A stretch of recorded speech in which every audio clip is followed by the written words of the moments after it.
Greg, thanks for taking the time and congratulations on the win. Wanted to know your thoughts on the game, and then maybe what the last 2 days have meant, maybe emotionally or mentally for this club that has sort of put it maybe in the position tonight. First off, I'm incredibly proud of the group. Yeah, I guess there's been a lot of stuff going on, and yesterday I would say this group, we care about everybody and our team and our club. And yesterday we lost a guy in Chris that we all care about, and um, we all feel some responsibility in that process. It's hard not to, and so as a group, we came together and we fought today, and we got a break here or there. We did the work that we needed to do. We stuck together as a group, fought for one another. The spirit in the group was amazing. Yeah, this is not an easy place to play, and we came and got one. But we're all also sad that we lost a guy that means somebody to us in this process. I know it's kind of hard to say this was a defensive game, but you got some really big plays out of Caligari and out of Jalen Neal and maybe Martin as well. What do you take away from the sort of the defensive effort on this? And then maybe talk a little bit about Tyler and Memo's goals as well. Yeah, I thought the defensive effort being connected. This is again, it's for some of our guys, they've never played here and they've never played maybe even at altitude before, and they don't know what that feels like. And so we talked a lot in this game about being efficient in different ways, defending, not chasing. When we defend, stay together. And I thought we defended well. It took some plays, but we didn't keep the ball as well as we'd like to. Some of that is, again, I think when you're at altitude and you're not really sure what your body is enduring sometimes, that your brain and your feet don't necessarily connect so well. I can tell you that firsthand because I played in Colorado and went through a preseason when I couldn't complete one pass, and while I was adjusting to it. And so sometimes when you don't really find that rhythm and guys are going through that, then sometimes you don't find as much of the ball as you'd like, and which means you defend a little bit more. And I felt the connectedness, the effort, the plays, the individual plays that were made through the course of the day were massive. We went up a goal, we went down a goal, we went through all of the spectrum tonight and came out on top. And I thought we fought the entire time, which was the minimum standard, but we certainly met it tonight. And in terms of Memo and Tyler, I mean, they were huge additions to the game, and obviously had a huge impact on the game. Having the ability to have some fresh legs and guys come on again at a place like this to make a difference.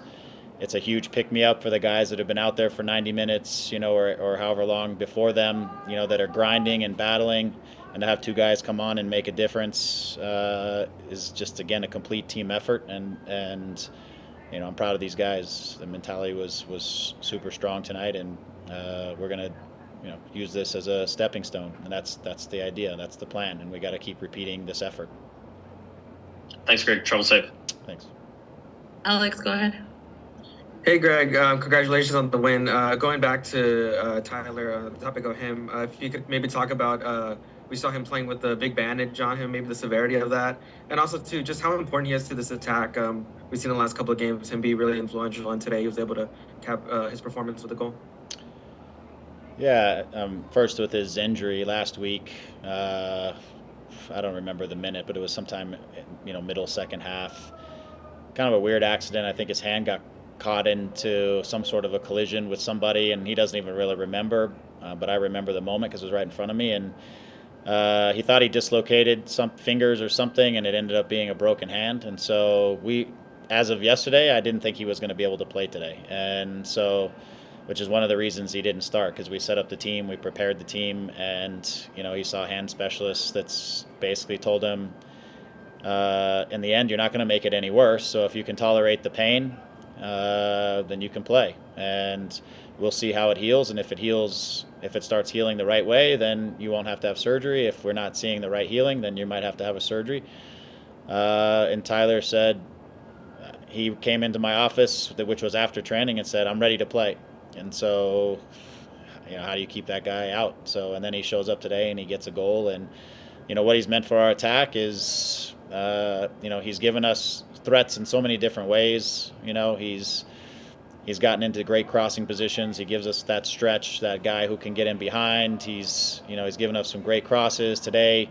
He gets in an interchange and ends up on the back post to tap one in. And I feel like he's just a guy for us who gives us something a little bit different on the dynamic side. We've got a lot of guys who take the ball to their feet. They play between the lines, and Tyler's a guy who we desperately need, and it looks so different because he will play behind the back line, and he's making these dynamic runs that go through lines and not just in front of lines. And so he's just a big piece of what, and that's why a lot of our danger is able to be a part. He's a part of a lot of the dangerous moments that we can create. Mm-hmm. Yeah, and you kind of touched upon it earlier, just about how proud you are of this team. We've seen a lot of times them go down, and maybe sometimes it feels like they get too emotional or try too hard, but today they seem like they really were able to put it apart. For you personally, what does it mean to you as a coach to see them pull out a win when it looked like there might be no points to come out of this game? Look, every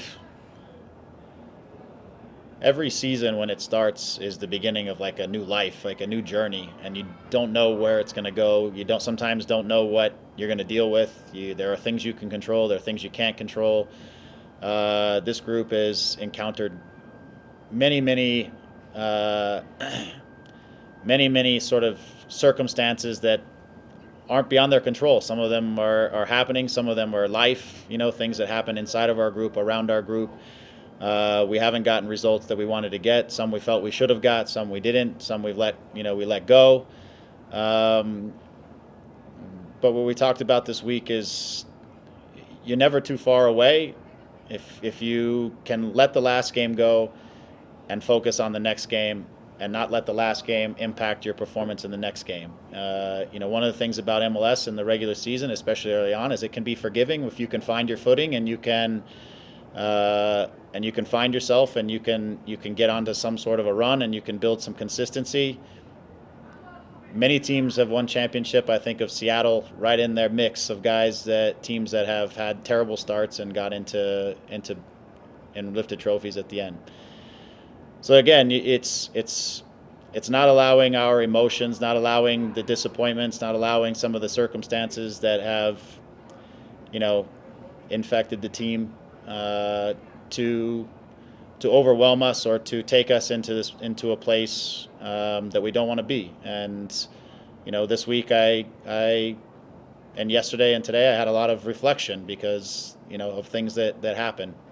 And so it brought some things, as I said to the guys today, it brought some things in really clear focus for me. And I helped to bring that into the guys tonight, and I thought they were fantastic. Thank you. Mm-hmm. Andy, go ahead. Hey, Greg, I was going to kind of ask you to that point. You mentioned obviously losing Chris being tough. Somebody has been part of the team. I wanted to know, kind of what's your approach as a head coach? How do you kind of deal with that in a tough stretch, being able to get the team ready for things that you guys have already mentioned, not being able to get goals on the road, maybe not being able to rally in certain games? What is the approach you took in getting that clarity that you mentioned? And do you feel like it does ease up a little bit of that pressure that was being put on you guys initially to start the season?